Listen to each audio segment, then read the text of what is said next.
Good evening, everyone. Is my voice and video clear?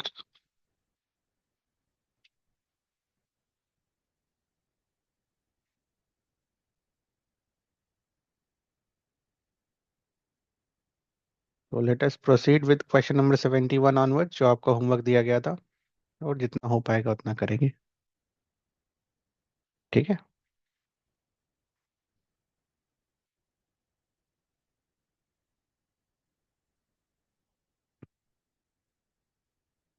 और बिल्कुल आज की क्लास से आपको बोर्ड एग्जाम में सवाल आएगा। ठीक है, बिल्कुल आएगा। During reproduction, in inheritance of different proteins will lead to altered body designs। तो इसके बारे में हमने ऑलरेडी पढ़ रखा है। क्या लिखेंगे? DNA is a source of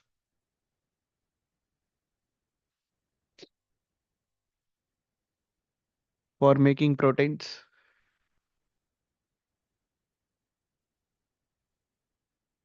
ठीक है। If the information is changed,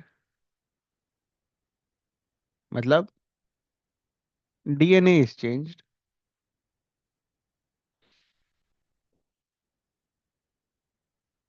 different proteins will be made.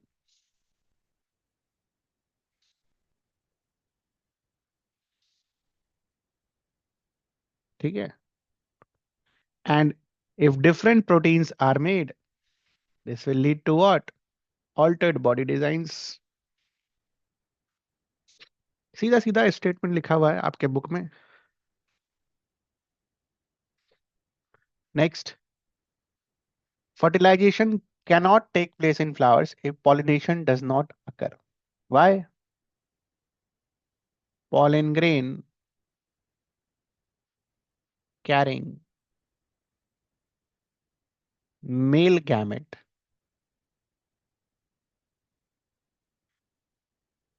will not be able to reach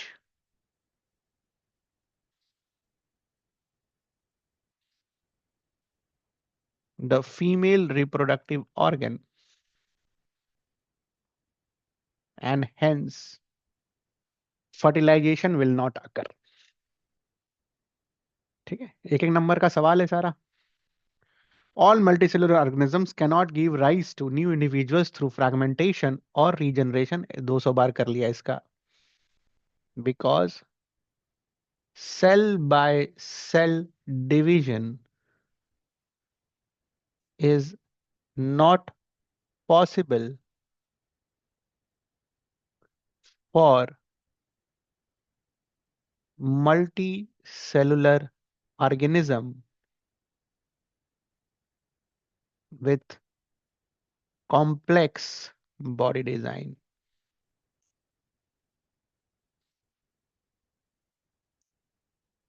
किसी में भी डाउट होगा मेरे को पूछ लेना, यहीं टाइप करके पूछ लेना। ठीक है, यहीं पर टाइप करके पूछ लेना। आज की क्लास है तो सवाल एकदम श्योर है बेटा बोर्ड एग्जाम में। ठीक है। The parents and offspring of organism producing sexually have the same number of chromosomes। It is because of two reasons। अब तो समझ में आ गया होगा। गैमेट्स में मियोसिस, और उसके बाद आपको क्या एक्सप्लेन करना है? फर्टिलाइजेशन से वापस पूरा। बोलो कितने बच्चे हो जो अब ई का आंसर सही लिखे हो? सभी ने सही सही लिखा ना? अब ई का answer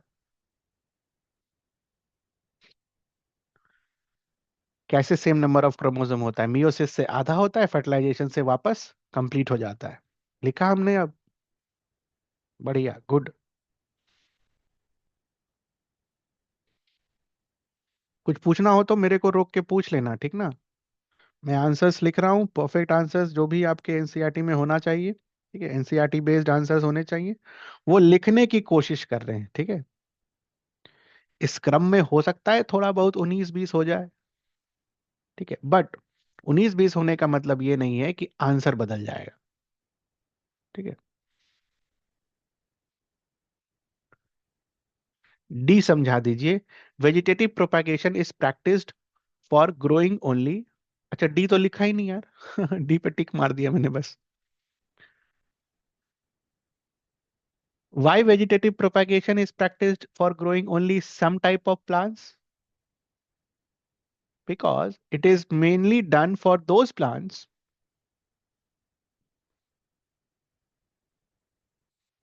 which has lost the ability to produce seeds.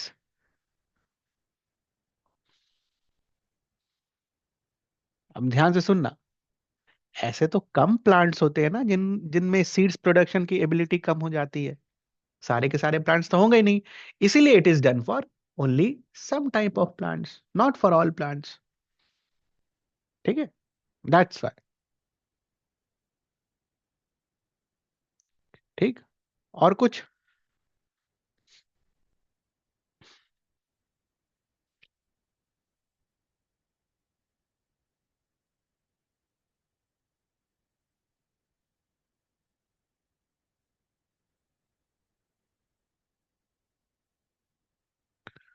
देखो, इसका आंसर मैंने ऑलरेडी आपको कितनी बार यहां पर मार्क करा दिया है कि जो लिखा है वो लिखिए।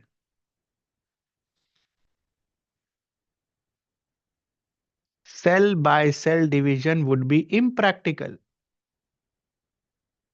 ठीक है, तो ये क्यों नहीं लिख रहे हैं आप लोग? क्या जरूरत है, जब लिख के मार्क करवा के दे दिया गया है कि cell by cell division would be impractical for an complex body design वाले का, फिर भी नहीं लिख रहे हैं, फिर तो गलत बात है यार। है ना? उसके बाद जो लिखना है लिखिए ना, स्पेशलाइज सेल होता है, फिर टिश्यू बनता है, ऑर्गन बनता है, ये लिखने का, ये नहीं लिखने का क्या जरूरत है, ये बताइए। पिंक पर हाईलाइट करके दिया गया है, टफ बोल के दिया गया है, बताया गया है कि ये लिखना जरूरी है इसमें, कि क्यों नहीं हो सकता है सब में। तो इसमें दिक्कत क्या है भाई? लिखा हुआ है देयर फोर।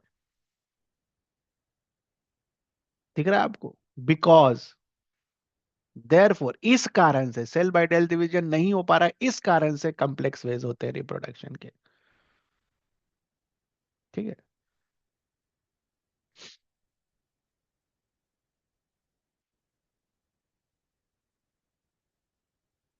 इसके बाद आपको जो लिखना है आप लिखिए।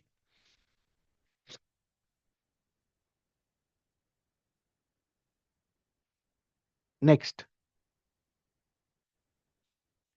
what happens when leaves of bryophyllum fall on the soil? They take moisture and grow into new plants. ठीक है, इसमें तो कोई दिक्कत नहीं होना चाहिए। Bryophyllum के leaves fall on the soil and develop into new plants.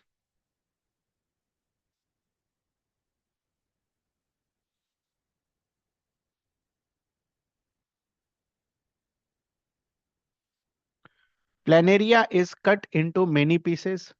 Planaria को अगर आप मेनी पीसेस में काट देंगे तो हर पीस से एक नया इंडिविजुअल ग्रो हो जाएगा। ठीक है।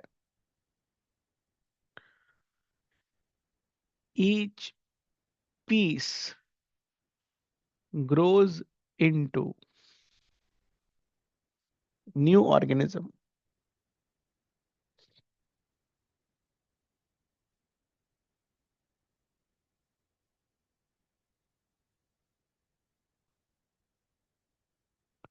Sporangia of rhizopus on maturation liberates spores. तो जब लिबरेट होता है spores, these spores come in contact with moisture and reproduce.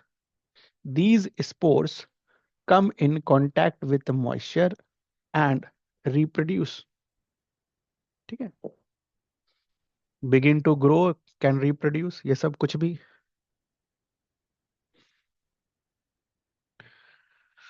और सबका, this is vegetative propagation, this is planaria वाले को क्या बुलाते हैं, ये हमेशा मेरे को भी कंफ्यूज करते रहता है, रीजनरेशन। थोड़ा सा समय लेकर मैं भी लिखता हूं इसको। और sporangia is spore formation. Spore formation is also known as sporulation, but spore formation book में दिया हुआ है तो हम स्पोर फॉर्मेशन लिखेंगे जो बुक में है। मेंशन भी तो बोला है ना, mention the modes.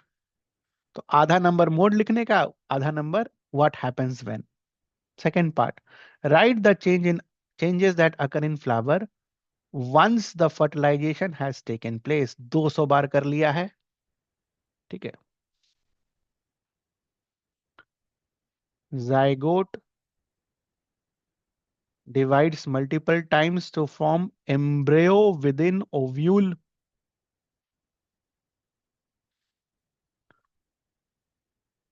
Ovule gradually develops tough coat to form seed.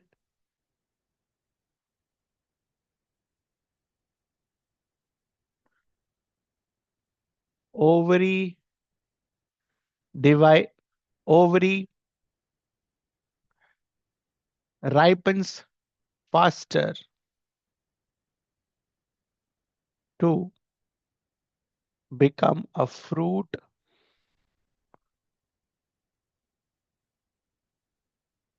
Fourth, sepals, petals, फिर है ना, उसके बाद आपका स्टिग्मा स्टाइल ये सब, etc shrivels and fall off। ठीक है, तो ये लिखना है। तो एक दो तीन, ऊपर के तीन और इसको लिखने का 2 नंबर।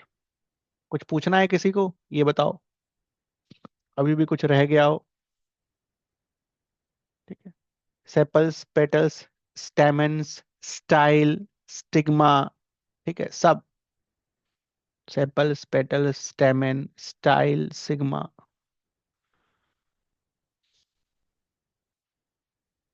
डाउट आया है मार्केट में? बताइए क्या है डाउट? सर थर्ड समझा दीजिए, स्पोरेंजिया वाला, ठीक है कर देते हैं। और क्या डाउट आया है मार्केट में? सर सी नंबर एक बार बता दीजिए, सी नंबर, सी तो है ही नहीं इसमें।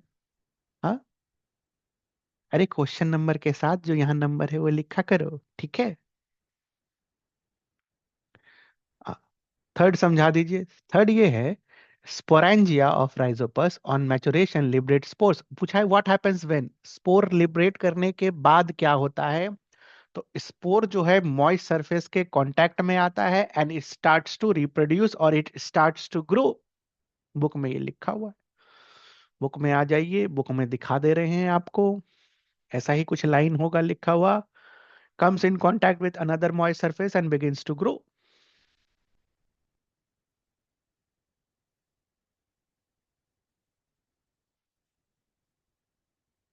ठीक है,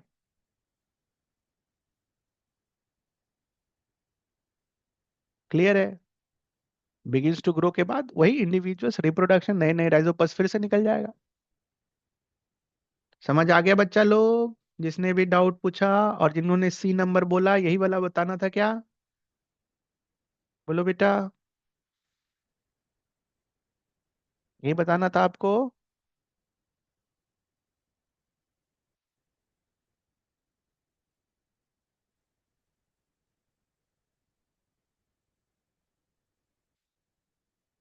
चलिए, unisexual flower, only one reproductive organ, ठीक है। और example is papaya and watermelon. एक ही एग्जाम्पल लिखना है। पिछले क्वेश्चन का था सी नंबर। अच्छा, ठीक है। Bisexual flower, both male and female reproductive organ, and इसका एग्जांपल इज हिबिस्कस, ठीक है, one example. Label parts A B C D, I hope अब कोई गलत नहीं किया होगा। This is pollen grain, this is stigma. C का एरो अंदर तक बना हुआ है, पॉलन ट्यूब होगा, बाहर तक बना होता तो स्टाइल होता। डी का एरो अंदर तक बना हुआ है, तो अब मेरे हिसाब से सब इसको ओव्यूल मार्क करके आया होगा, ठीक है। अब थोड़ा सा और आगे बढ़ेंगे। कितने लोगों ने ओव्यूल मार्क किया है? बोलो बेटा, कितना लोग है ओव्यूल वाला? हाथ खड़ा करो यहां पर, बताओ मुझे कितना लोग है ओव्यूल वाला। ये हो गया गलत। ठीक है, सभी कोई अपना किताब खोलेगा, हाँ, फिर ठीक है, और उसको देखेगा, this is female germ cell या फिर एग सेल।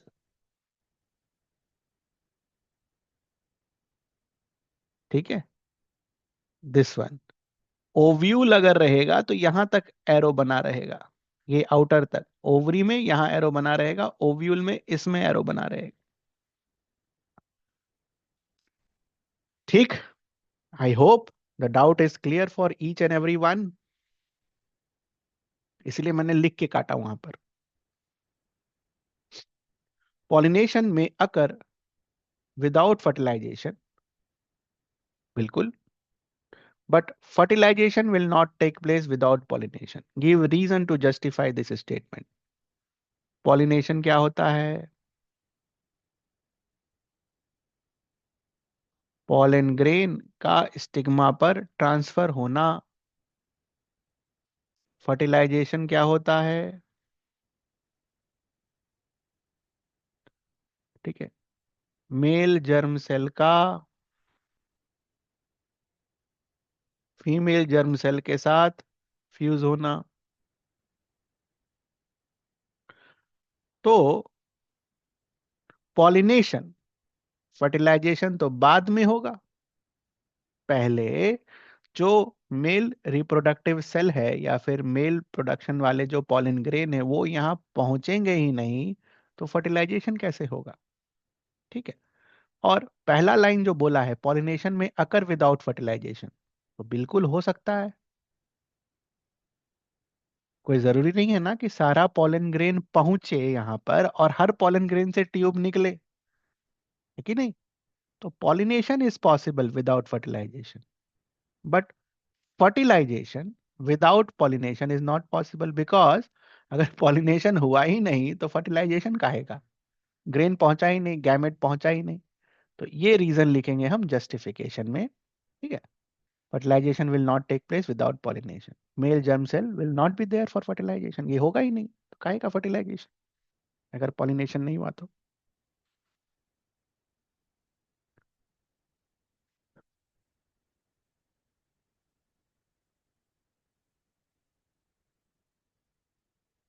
ये आप कर लेंगे। कौन सा डायग्राम बनाना है?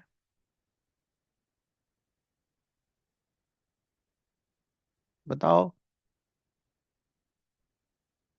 Draw a neat diagram showing fertilisation in flower and label. कौन सा डायग्राम बनाना है, पहला वाला या दूसरा वाला? हाँ, मेरे को बस डायग्राम का नंबर बताओ ना, पहला वाला या दूसरा वाला, क्योंकि एग्जाम में तो आप परेशान रहोगे। जर्मिनेशन वाला, वेरी गुड। क्यों जर्मिनेशन वाला?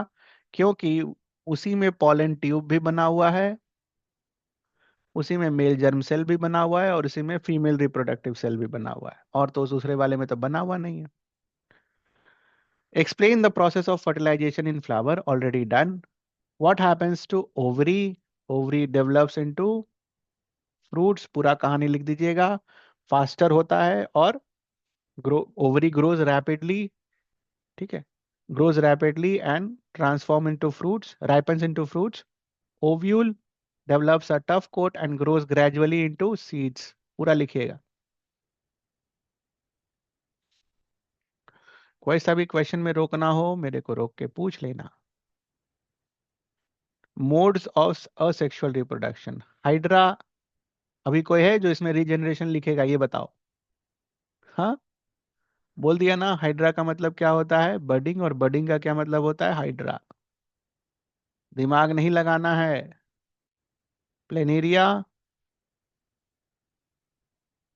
रीजनरेशन, अमीबा, फिजन नहीं, binary fission.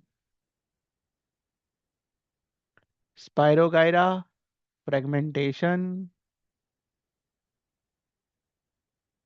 rhizopus, spore formation.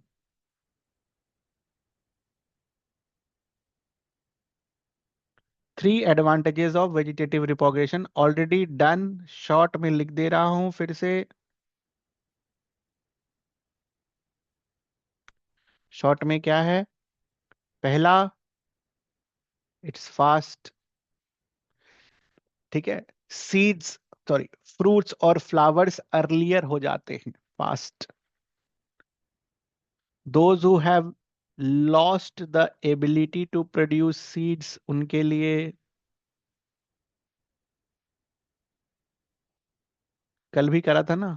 और दूसरा, तीसरा, जेनेटिकली सिमिलर, है ना, इसका एग्जाम्पल भी दिया था।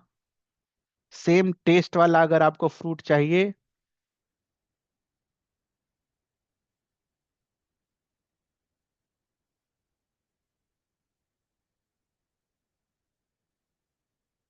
बडिंग में आउटग्रोथ होता है बेटा। वो आउटग्रोथ में स्पेशल सेल्स होते हैं, रीजनरेटिव सेल्स होते हैं, बर्ड्स बनते हैं, अलग हो जाते हैं। रीजनरेशन में it depends on external agency to get cut. जब तक काटोगे नहीं तब तक उसमें रीजनरेशन नहीं होगा। ये फर्क है।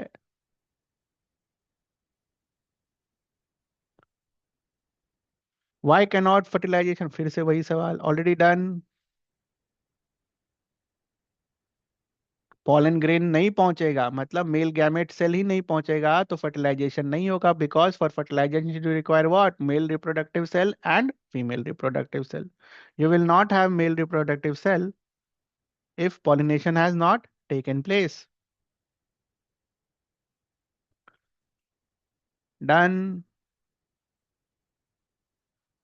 पढ़ते चलना है सवाल को भी दोबारा से। Done. Two agents, wind and water, insects, है ना।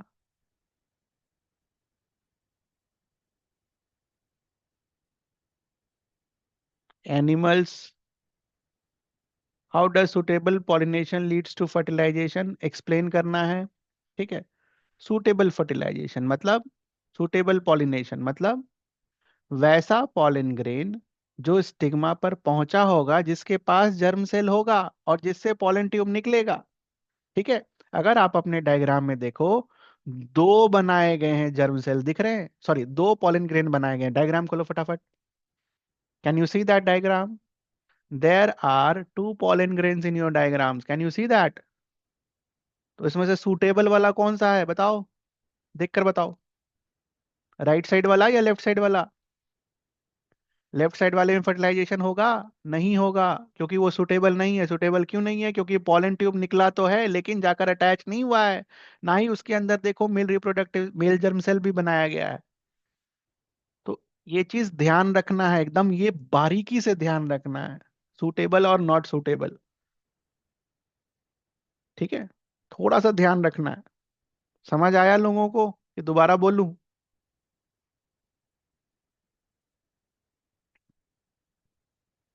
समझ आया? दोबारा बोलना है, जल्दी बोलिए। Suitable, not suitable. सारे, ध्यान रखिएगा, सारे पॉलन ग्रेन्स पहुंचकर पॉलन ट्यूब से नहीं जनरेट करते। ठीक है।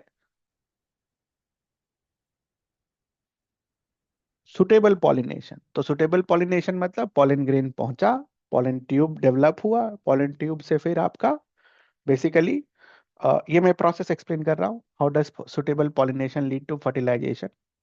तो पॉलिनेशन हुआ, ठीक है, उसके बाद उससे पॉलन ट्यूब निकला, पॉलन ट्यूब निकलकर एग से अटैच्ड हुआ, ठीक है, और फिर अंदर से सेल निकला और जाकर फर्टिलाइज किया। ये लिखना है। ठीक है। सुटेबल पॉलिनेशन का एक मतलब और हो सकता है, वो क्या? देखेंगे ध्यान से। मान लीजिए आपके पास फ्लावर ए है,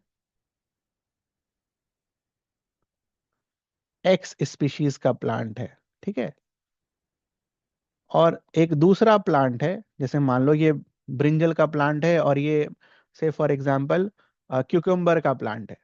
तो इधर से इधर अगर पॉलिनेशन हुआ, ठीक है, तो that will not be a suitable pollination हुआ ना। सुटेबल पॉलिनेशन क्या होना चाहिए? Flower of the same species. अब ब्रिंजल का पॉलन ग्रेन उठकर क्यूपेंगर वाले में फॉरेन ग्रेड में चला जाएगा तो उसको सुटेबल पॉलिनेशन थोड़ी ना बोलेंगे। ठीक है, स्पीशीज शुड बी सेम।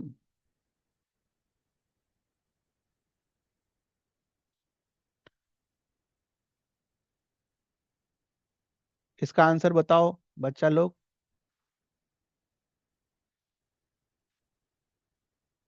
सही आंसर देने वाला, बिना देखे मतलब जो आपने लिखा है प्लीज टेल मी, सही आंसर देने वाला। ठीक है, आंसर बताओ मेरे को इसका। 77। सही आंसर देने वाला को 100 आउट ऑफ 100। नहीं, देख के नहीं, ऐसे नहीं, खुद से ईमानदारी से इज्जत से क्या लिखे हो कॉपी में।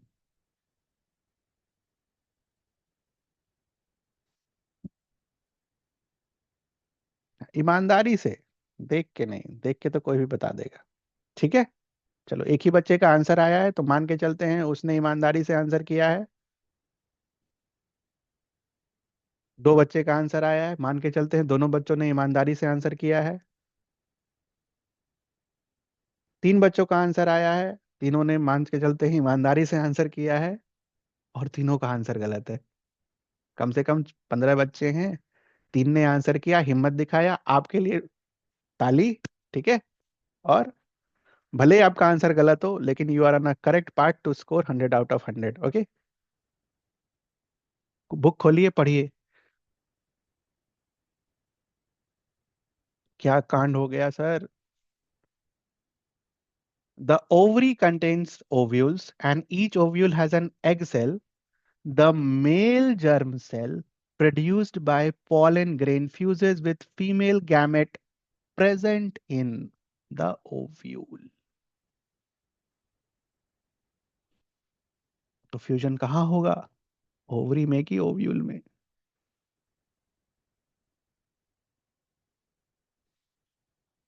लिखा ना, इन द ओव्यूल। मैं तो कुछ नहीं बोल रहा हूं, मैं कुछ नहीं बोल रहा हूँ, एनसीईआरटी बोल रहा है भाई।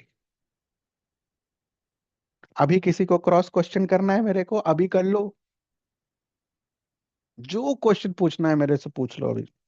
इन द ओव्यूल का मेरे को बस खाली प्रिपोजिशन इन लगा हुआ है, उसका मतलब समझा देना बस। कहाँ फ्यूज होता है? In the ovule. आपसे mention the part of the flower नहीं पूछा बेटा, क्वेश्चन पढ़ो ध्यान से, mention the site. Site will be ovule. सभी का गलत होगा, गारंटी है। हाँ, अगर आपको और अच्छे से इसको लिखना है, थोड़ा मान लो एग्जाम में लिख रहे होंगे, थोड़ा डर लग रहा होगा, अरे यार क्या करें। Ovule present inside ovary. ले, सही हो गया।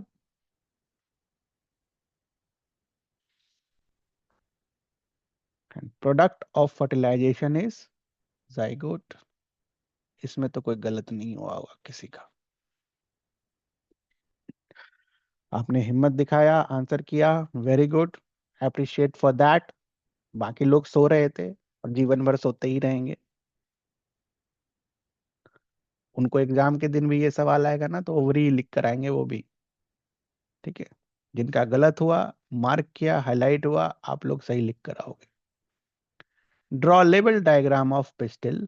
सिर्फ पिस्टिल, पूरा फ्लावर नहीं, सिर्फ pistil. Stigma, style, ovary and female germ cell. ध्यान रखना, फ्लावर नहीं पूछा है, पिस्टिल पूछा है। ABCD, स्टिग्मा,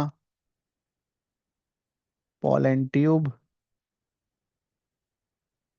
ओवरी, देखो बाहर लगाओ ना एरो। और ये देखो, इसको थोड़ा सा जूम करके देखना होगा। सर आप तो जूम कर दे रहे हो, एग्जाम में क्या होगा? अरे एग्जाम में रंग बिरंगा फोटो रहेगा अगर ऐसा हुआ तो। ठीक है, थोड़ा सा और जूम करना होगा।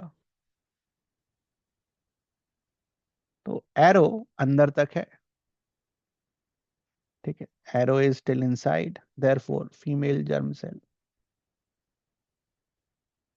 सर आप तो जूम कर लिए, हमारे केस में क्या होगा? तो आपके केस में आपको ये ऐसा नहीं मिलेगा ब्लैक एंड व्हाइट, ठीक है, आपको कलर्ड मिलेगा।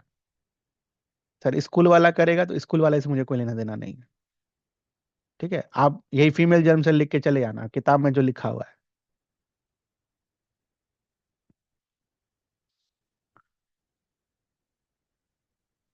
What is pollination, explain its significance, already done. Pollination अगर नहीं होगा तो फर्टिलाइजेशन नहीं होगा, फर्टिलाइजेशन नहीं होगा तो फ्रूट्स नहीं मिलेगा। Next, explain the process of fertilization in flowers. Done. Process of fertilization after fertilization, fertilization नहीं पूछा है, process of fertilization पूछा है तो समझा देना है। सीड, तो ये कहाँ से डेवलप होता है, ओव्यूल से। फ्रूट क्या चीज से डेवलप होता है, ओवरी से। एक बात तो समझ में आ ही गया होगा आपको, हर सवाल में ये seed fruit seed fruit seed fruit किए हुए है, तो वो पैराग्राफ कितना इंपॉर्टेंट था जो मैंने बोला था लिखवा के कि बोर्ड एग्जाम 2026। तो board exam 2026।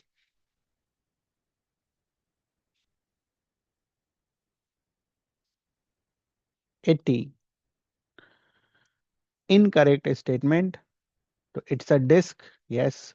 Willie on mother sides, small surface area, गलत हो गया, लार्ज सरफेस एरिया, यही होगा answer. Gets nutrition from mother's blood through it, ये भी सही। Reproductive phase starts and general growth rate begins to slow down.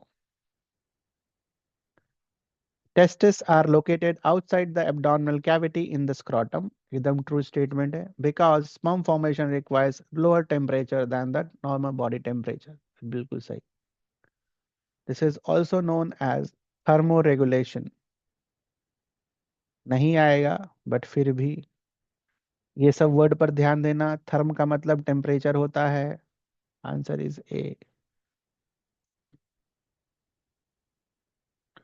To functions of ovary, ठीक है, तो female hormone and production of female germ cell, egg cell, gamete, जो लिखना हो। Reproductive cell, जो लिखना हो आप लिख सकते हो। एस्ट्रोजन प्रोजेस्टेरॉन, ठीक है, लिख सकते हो। 85, name the glands which add their secretions to the sperms. Name the glands. Seminal, vesicle and prostate.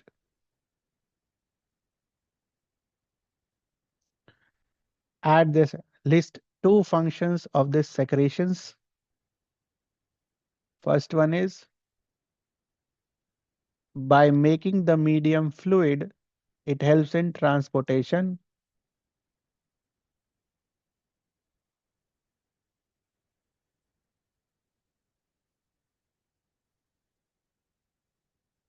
And second, दूसरा function of nutrition to sperms. Cell है, न्यूट्रिशन की जरूरत पड़ेगी। 86, फंक्शंस ऑफ प्लासेंटा। प्लासेंटा का 3 फंक्शन होता है। हाँ, कुछ डाउट आया, बोलो बच्चा, क्या डाउट आ गया। हाँ, मोटाइल लिख सकते हैं, बिल्कुल। मोटिलिटी, बट बुक में क्या दिया हुआ है देख लेते हैं एक बार। लिख सकते हैं, बिल्कुल मोटाइल लिख सकते हैं, ये अलाउड है। बुक में एक बार देख लेते हैं क्या दिया है मेल रिप्रोडक्टिव सेल में।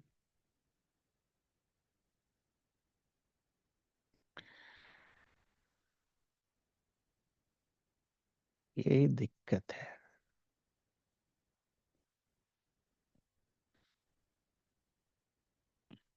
खुलेगा ही, कोई बात नहीं, थोड़ी देर में देखेंगे जब तक में ये खुलेगा।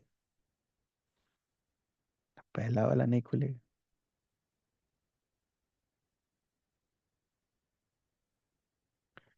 बी, अच्छा इसका तो लिखा ही नहीं। First is nutrition, glucose. Second is respiration के लिए oxygen, and third is removal of waste, excretion के लिए वेस्ट।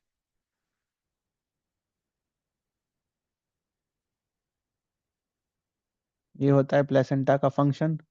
फैलोपियन ट्यूब्स का फंक्शन क्या होता है? Provides path to egg cell to reach uterus. Second is fallopian tube site of fertilization, fertilization यही होता है। बताओ भाई, फैलोपियन ट्यूब थिन होता है या थिक होता है? ज्ञान की बारिश करें। फैलोपियन ट्यूब का दूसरा नाम क्या होता है? और फैलोपियन ट्यूब थिन होता है या थिक होता है? It's a thin duct, thin, thin. Okay, another name is oviduct.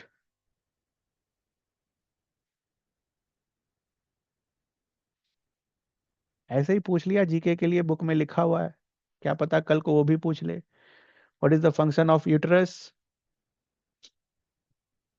तो embryo get attached to the walls of uterus।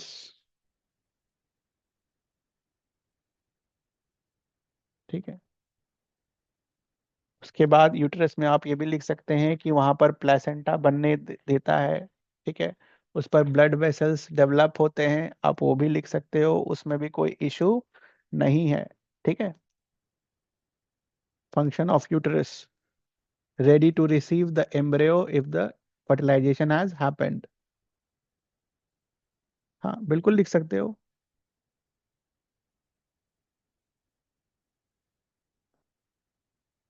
ना ना, यूटरस का फंक्शन न्यूट्रिशन प्रोवाइड करना नहीं होता, वो प्लेसेंटा के थ्रू होता है न्यूट्रिशन प्रोवाइड। यूटरस का बेसिकली वो स्पॉन्जी और ब्लड वेसल्स डेवलप होते हैं। ठीक है।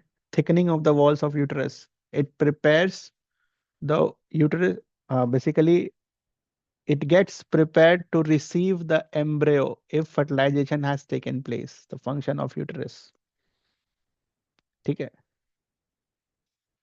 Ovary in human female reproductive system, ovary का ABCD। ओवरी का दो function, female hormones and female germ cells.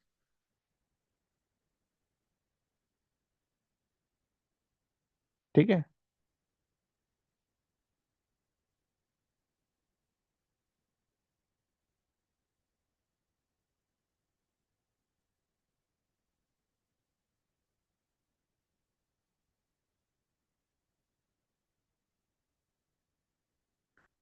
एक चीज और लिखी हुई है यूटरस के बारे में, एम्ब्रियो के बारे में तो दिया गई है, एम्ब्रियो का इम्प्लांटेशन करवाने में हेल्प करता है यूटरस।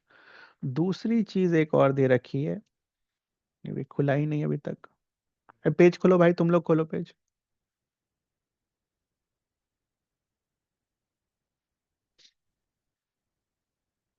खुल गया? The rhythmic contractions of the muscles of uterus helps in the birth of the child।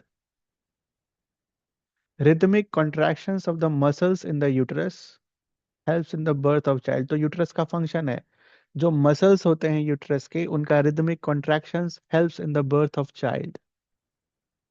लिख लेना यहाँ पर, जो लोग नहीं लिखे हो। rhythmic contractions of muscles of uterus helps in birth of child। Embedding वाला पोर्शन कहाँ लिखा हुआ है? वहीं लिखा हुआ है ऊपर पर, यहीं कहीं तो था। implanted, embryo is implanted in the lining of the uterus। embryo, implanting of embryo on the lining of uterus। ठीक है, ये है फंक्शन, है ना? चलो, और कुछ? तो ये हमने सर दो दो क्यों लिखा? ये रहा अंग्रेजी functions,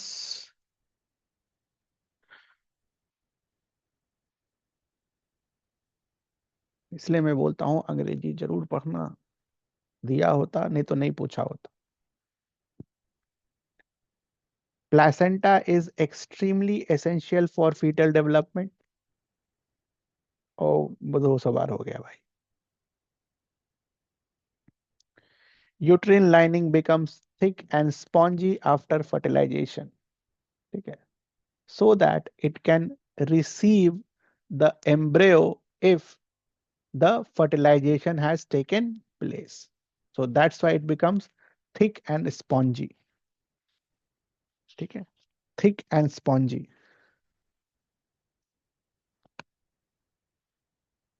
because it gets ready to receive the embryo after fertilization, ठीक है।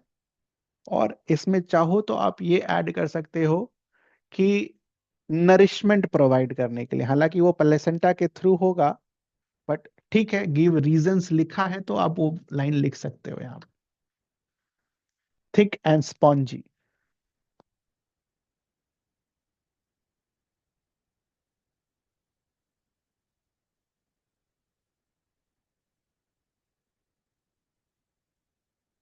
ठीक है, नहीं बुक में लिखा हुआ है वही लिखेंगे हम। To nourish the growing embryo, ठीक है, यही लाइन लिखी हुई है बुक में, इसको एक बार चेक कर लेते हैं।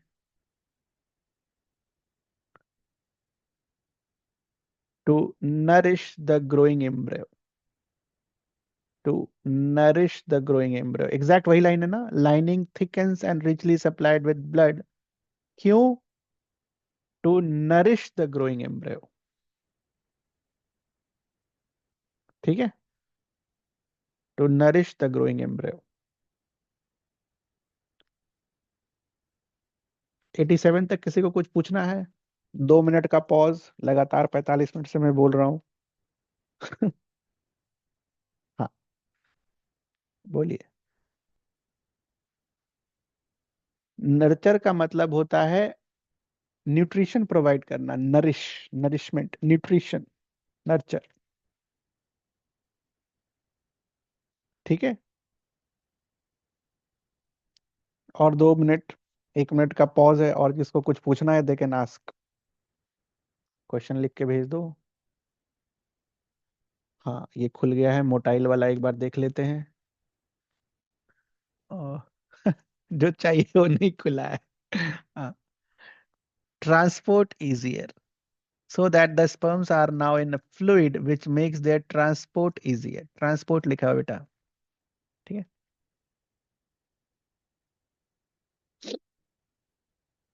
ठीक है। और 1 मिनट है, जिसको कुछ सवाल पूछना है they can type and send questions. Sir मेरा एक डाउट है, हाँ बोलिए, जो डाउट है, शर्माइए मत, बोलिए। लोग इस चैप्टर को पढ़ाते नहीं है, पता नहीं क्यों।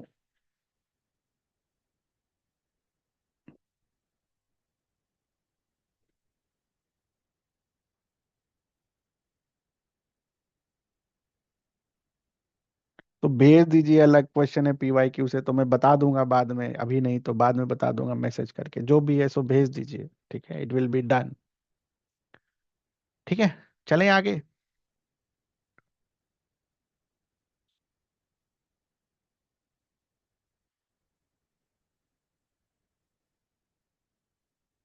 So what is puberty?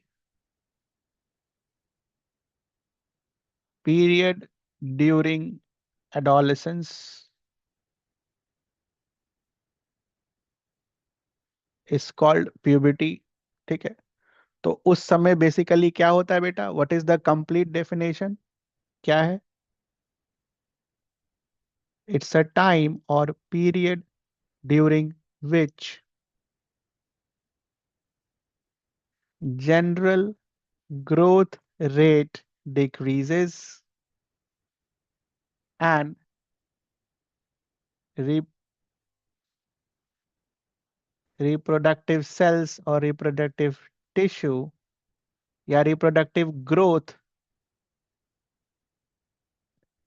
starts happening, तो such a period during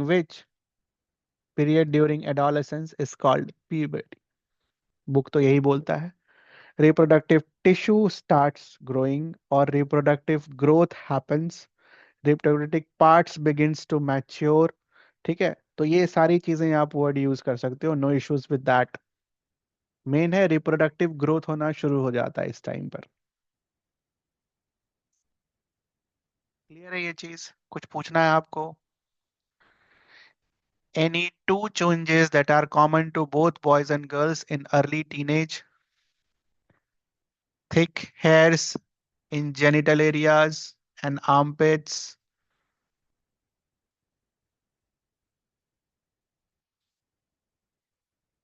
thin hairs, faces and other body parts। ठीक है, उसके बाद और क्या होता है? वो pimples, skin becomes oily, we might be able to develop pimples,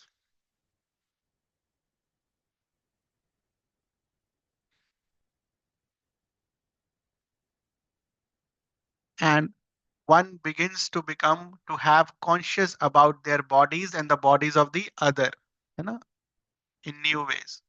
consciousness and awareness बढ़ता है अपनी बॉडी के बारे में एंड दूसरे की बॉडी के बारे में। ठीक है, कॉन्शियसनेस मार्क कराया था मैंने आपको बुक में। ठीक है, कहाँ मिलेगा? यहाँ मिलेगा। thicker hair, thinner hair, skin, and begin to be conscious and aware of both our own bodies and those of others in new ways। Four set of changes, common changes. ठीक है, अलग से मार्क कराया था कौश। Testis are male reproductive organ.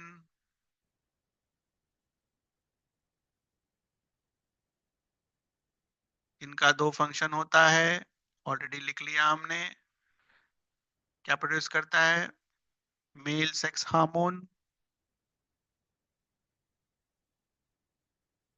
which is called testosterone, and second function is it produces male gametes, male reproductive cells। list two functions performed by testis in human beings, तो ये लिख दिया। ठीक है, कुछ पूछना है आपको इसमें?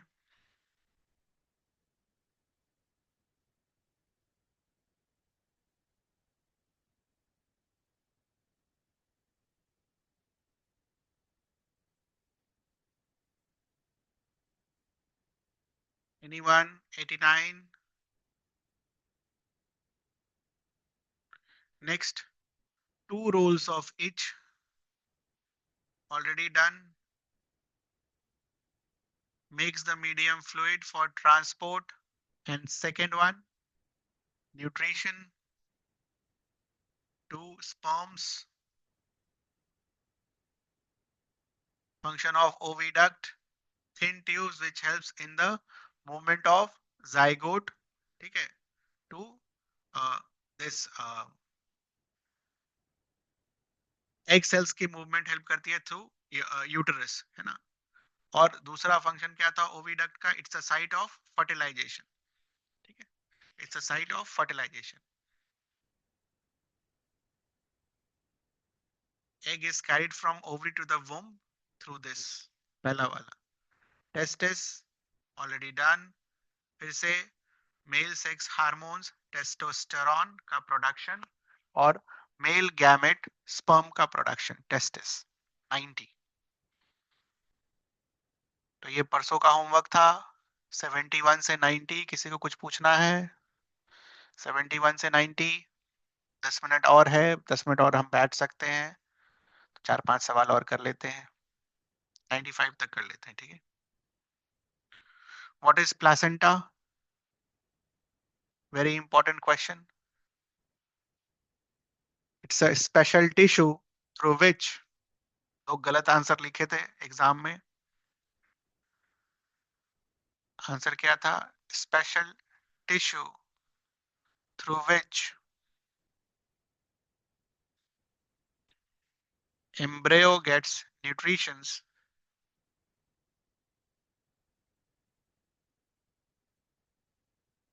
From the mother's blood,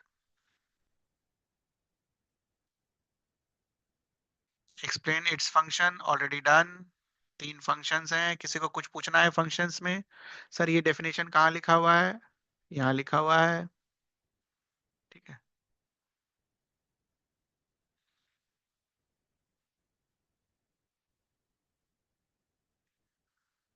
embryo gets nutrition from the mother's breast with the help of a special tissue. Special tissue को हम प्लेसेंटा बुलाते हैं। प्लेसेंटा का स्ट्रक्चर क्या होता है, जो क्वेश्चन एग्जाम में पूछा था? It's a disc shape structure embedded in uterine wall. It contains, it मतलब placenta contains villi on embryo side and it contains blood spaces on mother side. ये है स्ट्रक्चर प्लेसेंटा का which surrounds the villi। है ना, structure वाला question आया था ना एग्जाम में, तो ये है पूरा स्ट्रक्चर। डेफिनेशन क्या है ऊपर वाला? It's a special tissue. Function already हमने लिख लिया। समझ में आ गया सभी को? एग्जाम वाला सवाल जो प्लेसेंटा का आया था, स्ट्रक्चर में क्या लिखना है?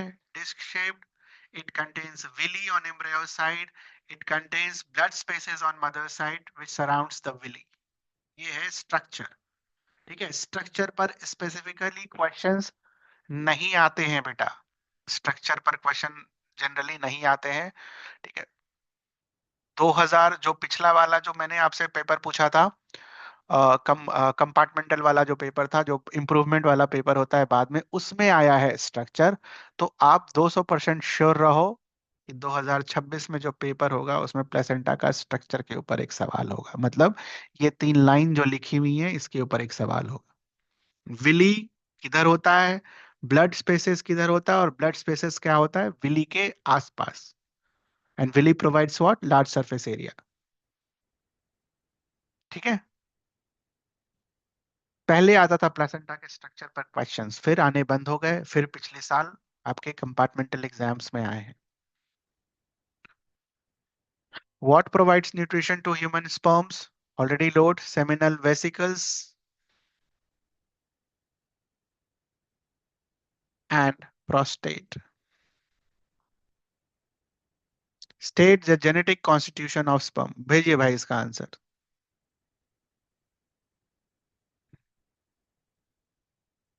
सभी को इसका आंसर भेजेगा जो लोग भी मतलब लिखा होगा, जो लोग भी मतलब बनाया होगा, और जो लोग को लगता है कि हाँ भेजना चाहिए। जिनको अपने पास तक रखना है अपने पास तक रखिए।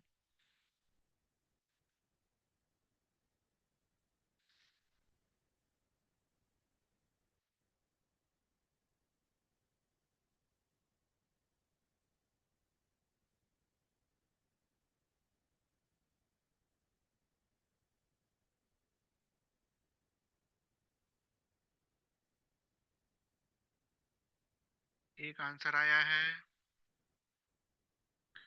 92 का।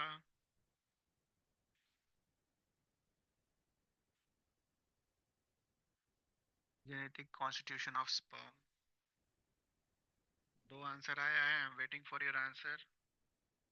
नहीं, जेनेटिक कॉन्स्टिट्यूशन पूछा ना बेटा।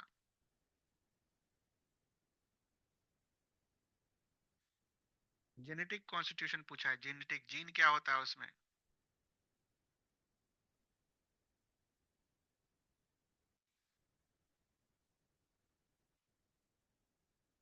और कोई जो भेजना चाहे?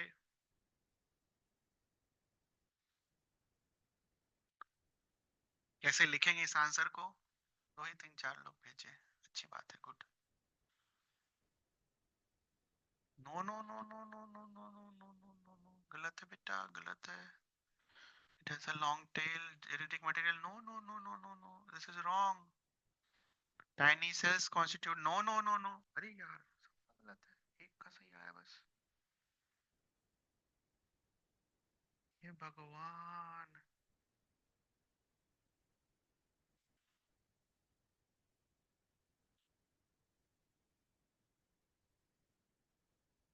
का सही आया बस। अरे आपका सबका निपट गया, दो ही सही है, उसमें भी दो का एक का आंसर गलत लिखा है। हे भगवान, ये तो अगले चैप्टर का सवाल था हेरिडिटी का, फिर से देख लो। पेयर कहाँ से आ जाएगा यार स्पर्म में? गजब हो भाई, गैमेट में पेयर कहाँ से बन जाएगा जो पेयर लिखे हो, मूर्ख आदमी सब। Father, he has 23 pairs gamete, ठीक है। 20 गैमेट क्या होगा? 22 प्लस एक्स और 22 प्लस वाई। क्यों? क्योंकि इनका जो 22 पेयर्स होगा 22 प्लस एक्स एक्स होगा, सॉरी एक्स वाई होगा। तो पिछले चैप्टर का है पेयर्स, ठीक है। ये थोड़ा गड़बड़ हो गया लिखने का तरीका, मैं आपको सही, एक मिनट रुक जाओ, थोड़ा मैथ्स है, मैथ्स आते ही थोड़ा एक्टिव हो जाता हूं मैं। ये देखो, फालतू लिखे भी नहीं है सही से।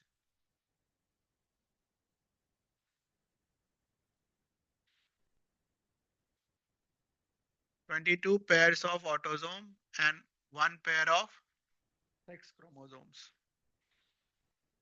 23 pairs। लेकिन जब ये गैमेट बनेगा, यही तो स्पर्म है बेटा, या तो 22x या तो 22y, और है ना, ये तो सिलेबस में है, लिखा हुआ है पीछे वाले अगले वाले चैप्टर में। लगभग 50% sperm will carry this, 50% of sperm will carry this। ये है जेनेटिक कॉन्स्टिट्यूशन ऑफ स्पर्म, लिखो आंसर।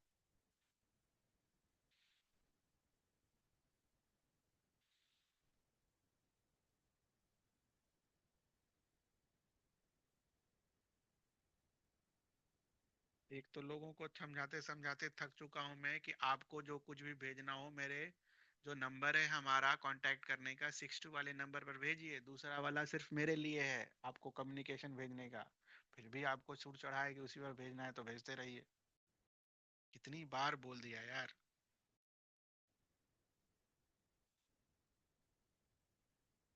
अब बोलो, किसी को कोई डाउट है? 2 मिनट रुका हुआ हूँ। It's a new type of question in reproduction.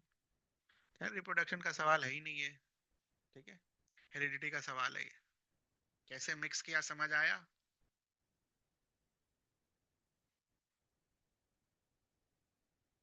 अरे भाई, स्पर्म सेल अगर है तो 22 नॉर्मल वाले भी तो होंगे उसमें, जिसमें बॉडी डिजाइन वगैरह सब होगा। एक ही ना सेक्स क्रोमोसोम होगा, या तो एक्स या तो वाई। समझ आया लोगों को ये? अरे 22 भी तो आएंगे, और सिंगल। नहीं तो फिर कैसे हेरिडिटी इंफॉर्मेशन पास ऑन होगा जाइगोट पर? चले आगे। अभी भी जिनको डाउट रह गया, आके पूछ लेना। हाँ, सामने में आके पूछ लेना,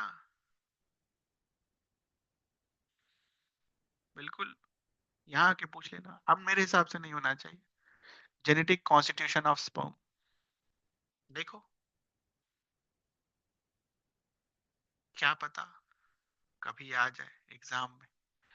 ये भी बहुत दिन से नहीं आया है। चलो आगे। Mention the chromosome pair present in zygote which determines the sex of। हाँ, इस बार सिर्फ वही क्रोमोसोम पेयर बताना है जो कि सेक्स डिटर्मिनेशन के लिए इंपॉर्टेंट है, सारे नहीं। तो एक्स एक्स, एक्स वाई, सारे लिखने होते तो क्या लिखते? अगर ऑल लिखना होता तो क्या लिखते हम? 22 pairs plus x x. All लिखना होता तो क्या लिखते? 22 pairs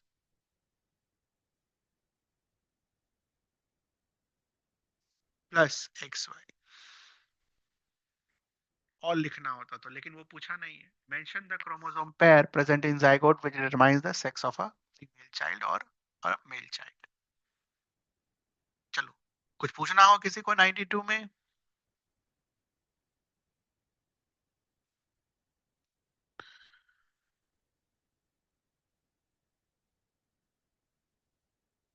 State the changes that has taken place in the uterus when implantation of embryo has occurred.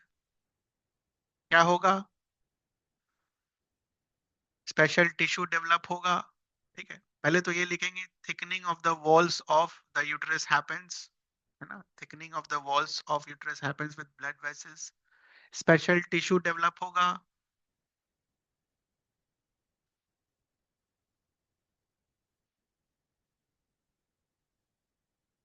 Sorry, state the changes that take place in the uterus. Implantation हो चुका है उसके बाद, सॉरी, तो ये वाला पोर्शन नहीं लिखेंगे. थिकनिंग, थिकनिंग मतलब हो चुका है. हैज अकर्ड, है ना. क्वेश्चन पढ़ो ढंग से. इसके बाद का पूछा है, तो इसके बाद का अगर पूछा है तो कुछ नहीं, वो प्लेसेंटा के बारे में कहानी लिखेंगे हम. Special tissue called placenta will be developed. Placenta dish shaped जो स्ट्रक्चर होगा, it will get embedded into uterine wall. ठीक है, तो ये कहानी हम इसमें लिखेंगे. ठीक है, तो प्लेसेंटा के बारे में लिखेंगे इसमें. किसी को कुछ पूछना है इसमें पहले वाले पार्ट में, implantation of embryo has occurred.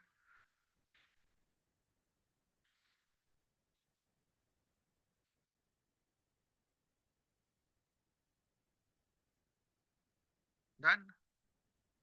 कुछ पूछना है इसमें, implantation of embryo has occurred में प्लेसेंटा के बारे में लिखना है. उसके पहले का नहीं लिखेंगे, उसके बाद का पूछा है.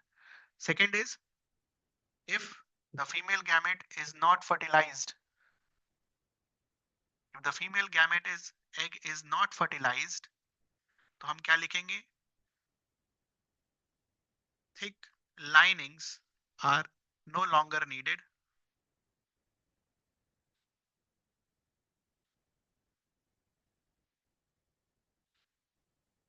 ठीक है, these lining breaks slowly, comes out through vagina in the form of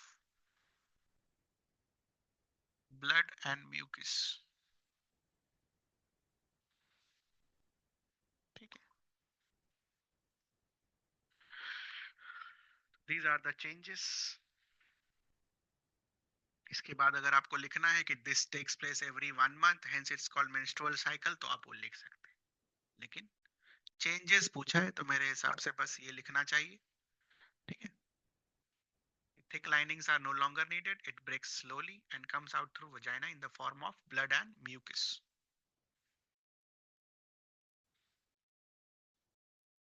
93, 93 में किसी को कुछ पूछना है? Already done. फंक्शंस, दो फंक्शन होते हैं. Why are these located outside the abdominal cavity? Because sperms requires lower temperature for its formation, है ना, कम टेम्परेचर मिलना चाहिए. Who is responsible for bringing about changes in appearance seen in boys at the time of puberty? पिछले chapter का सवाल. Testosterone.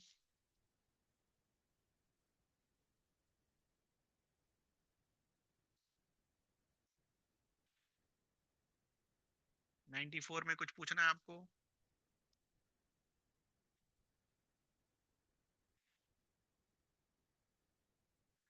Testis के दो functions. ठीक है, दोबारा नहीं लिख रहे. Scrotum, it's a sac like structure outside the abdominal cavity.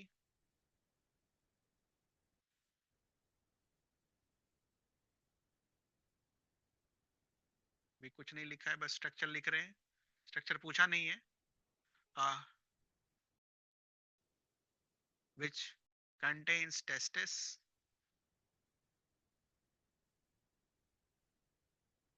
These keeps the temperature 2 to 3 degrees Celsius lower than body temperature so that sperm formation can take place. Scrotum का clear है सभी को? स्पेसिफिकली अलग से नहीं दिया हुआ है तो आपको पूरा लिख देना होगा कहानी।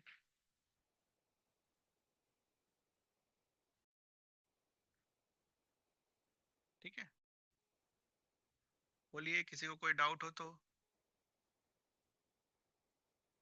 हाँ, प्रोटेक्शन का काम लेकिन दिया हुआ नहीं है ना बेटा, आपको डायरेक्ट क्या दिया हुआ है, देखो यहाँ पर।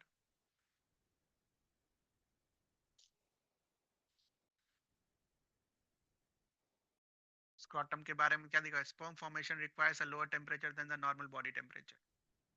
तो जो एनसीईआरटी में लिखा है वही लिखेंगे, यही होगा स्क्रॉटम का function.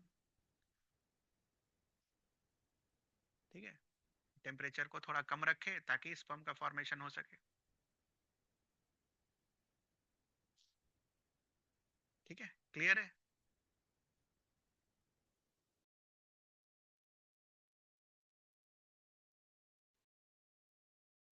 Next, what is the function of vas deferens. जो स्पर्म टेस्टिस में बनता है उसका डिलीवर करता है उसको, delivers the sperm which is formed in the testis. The keyword is delivery. लिखा आपने ये delivery, it delivers the sperms.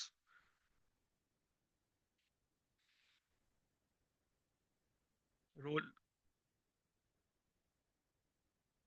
prostate glands, nutrition and transport, है ना, it makes the medium fluid, fluid होने के कारण sperm easily transport हो सकता है और sperm को nutrition मिलता है।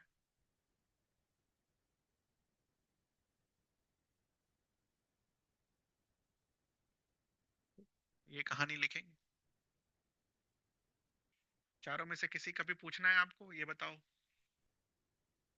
What are the two roles of testosterone? It regulates the appearance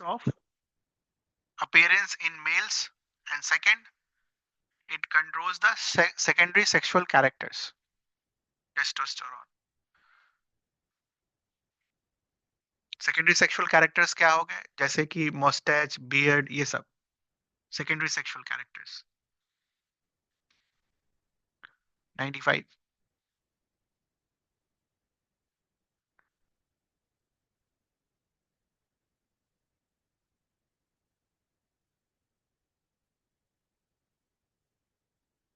ठीक है,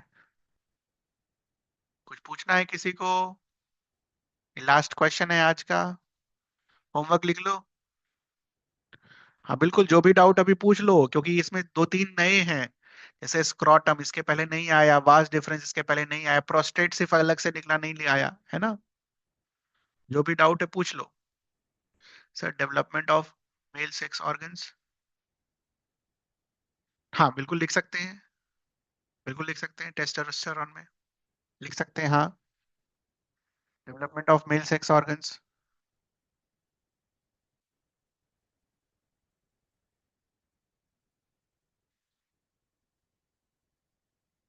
बट स्पेसिफिकली अगर आप पूछे तो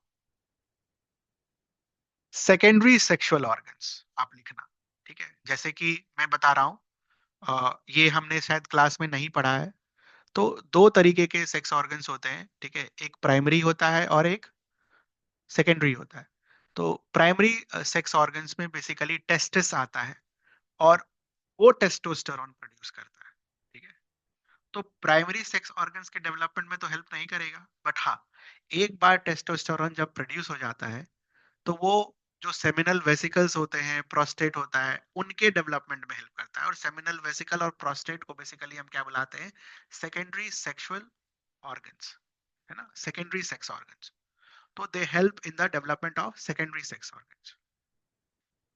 ठीक है,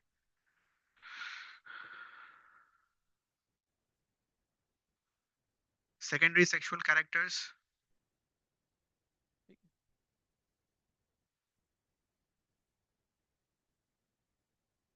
एक क्वेश्चन है कि रेगुलेटिंग स्पर्म फॉर्मेशन, बेटा वो regulating sperm formation is of a testis, okay, ये ध्यान रखना। 95 के बी का पॉइंट्स फिर से बता दीजिए, मैं लिख ही देता हूँ, क्यों बताऊंगा, मैं लिख देता हूँ, मैं 1 मिनट रुक जाओ।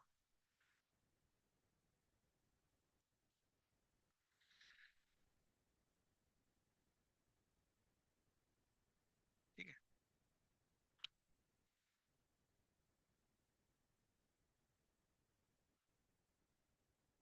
95 के भी टू रूल्स।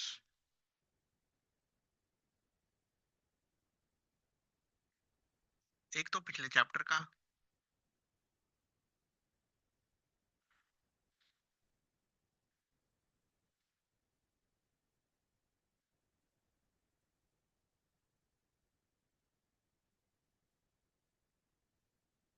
एक तो पिछले चैप्टर का, डेवलपमेंट ऑफ, ये वर्ड यूज नहीं करते हम, सेकेंडरी सेक्सुअल कैरेक्टर्स। इसके जगह हम क्या वर्ड यूज करेंगे एनसीईआरटी में? ठीक है, इसके जगह हम क्या वर्ड यूज करेंगे सेकेंडरी सेक्सुअल कैरेक्टर्स की जगह? Appearance, general appearance. ठीक है,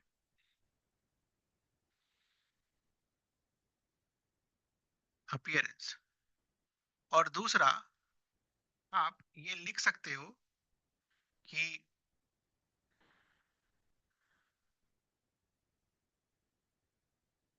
रेगुलेशन ऑफ, एक मिनट रुक जाओ, एक मिनट रुक जाओ बस। अल्कलाइन वल्कलाइन नहीं लिखना है बेटा।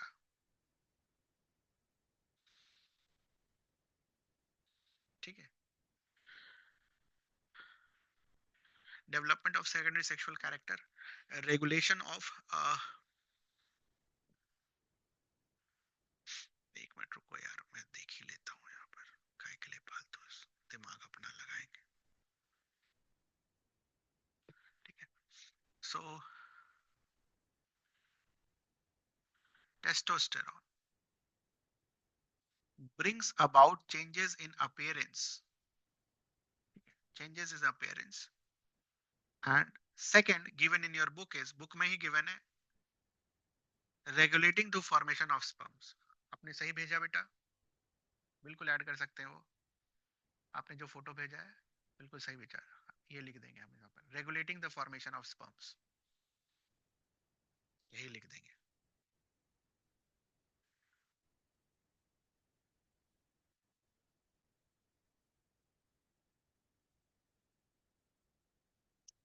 ठीक है, लिखा हुआ है बुक में। ठीक है,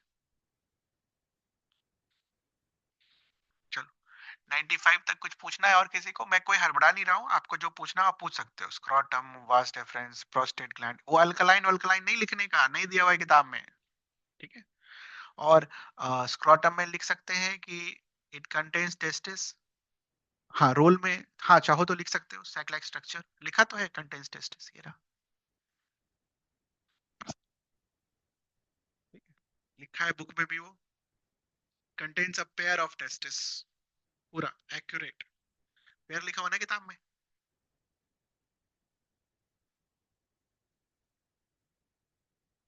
नहीं, पेयर नहीं लिखा हुआ है, कोई बात नहीं।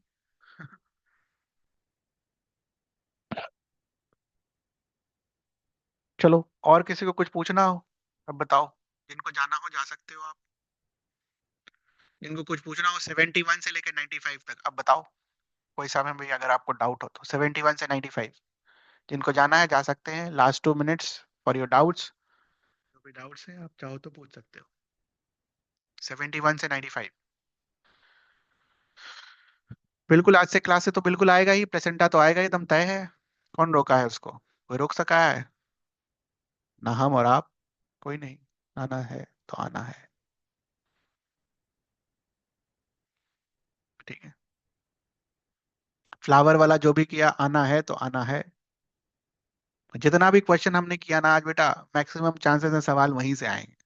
ठीक है, फ्लावर वाला पोर्शन और reproductive, mail reproductive organ and female reproductive organ, जो भी हमने आज की क्लास में किया, इट्स वेरी इंपॉर्टेंट। अब श्योर शॉट लेके जाओ कि 5 नंबर तो आपको मिल जाएगा यहीं से। कुछ ही ऐसा सवाल आपके पास रहेगा।